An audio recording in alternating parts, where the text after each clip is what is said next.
ফ্যাসিবাদের পক্ষে লিখলে কলম ভেঙে দেওয়ার হুঁশিয়ারি দিয়ে এবার আলোচনায় সমন্বয়ক হাসনাত আব্দুল্লাহ। এমনকি এ সকল মিডিয়ার বিপক্ষে নিজেদের অবস্থান অব্যাহত রাখার কথাও জানান তিনি। তার এই হুঁশিয়ারিতে বাদ যায়নি টকশোজীবী, মিডিয়াপাড়া বিশ্ববিদ্যালয়ের শিক্ষক ও বুদ্ধিজীবীরাও।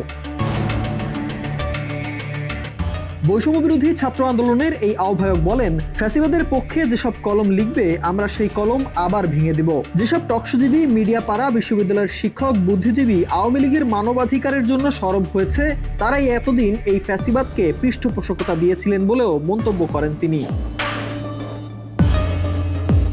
তার এমন মন্তব্য জন্ম দিয়েছে বহু আলোচনা সমালোচনার। অনেকেই হাসনাতের এই মন্তব্যকে দেখছেন সাংবাদিকতার উপর সরাসরি হস্তক্ষেপ হিসেবে। ভবিষ্যতে গণমাধ্যম কতটুকু স্বাধীনভাবে কাজ করতে পারবে সে বিষয়টিও হয়েছে প্রশ্নের সম্মুখীন। তবে হাসনাত বলেছেন, আওয়ামী লীগ প্রশ্নে সর্বপ্রথম যে বিষয়টি আসবে সেটা হচ্ছে তাদের আগে বিচার করতে হবে।